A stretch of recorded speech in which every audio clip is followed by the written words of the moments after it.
Right now, Lake Mead sits at a number it has never touched in 90 years of existence. Not during the driest years of the 1950s, not during the record low of 2022.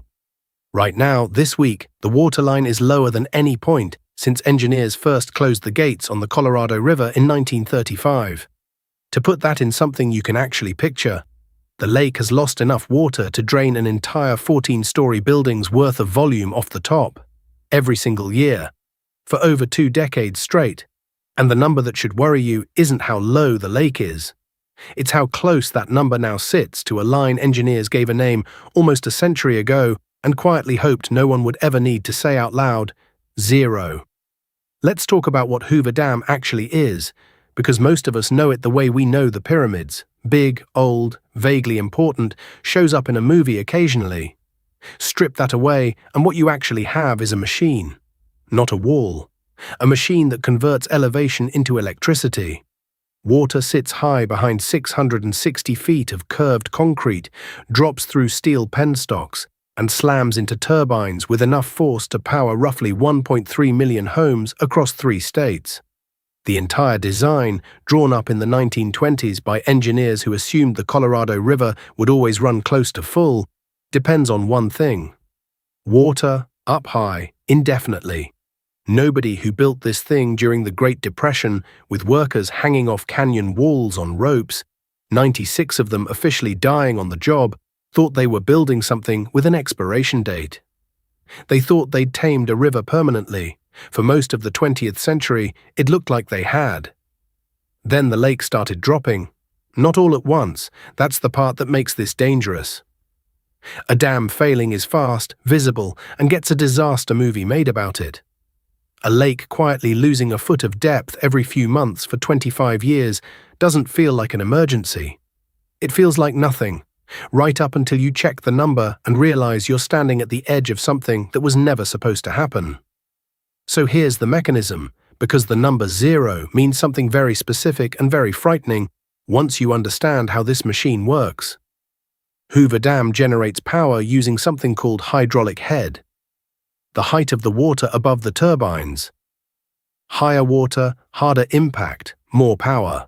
As the lake drops, that pressure drops with it, and the turbines simply can't produce what they used to, even though nothing about the machinery itself has changed. There's a threshold called minimum power pool, sitting around 950 feet of elevation. Below that line, the dam doesn't generate reduced power, it generates none. And below that is an even colder number, dead pool around 895 feet, the point where water can no longer even flow downstream through the dam by gravity. Not less water. No water, not for Las Vegas.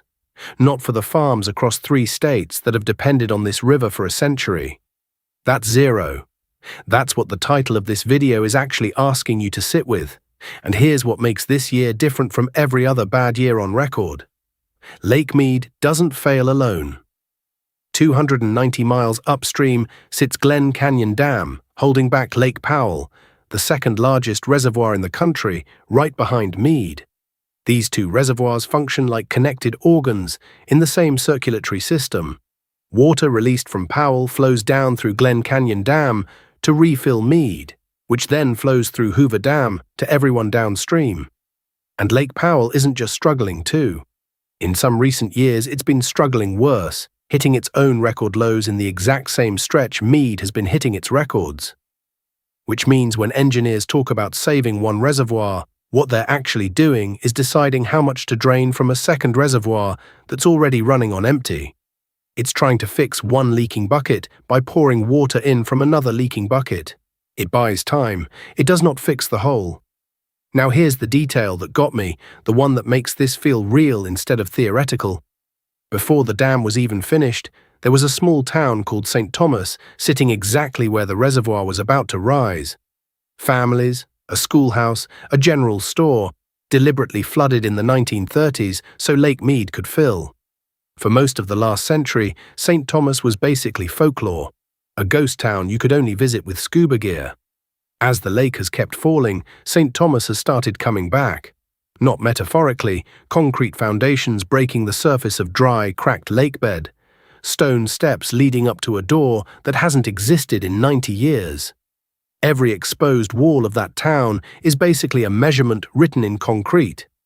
This is exactly how low the water has gotten.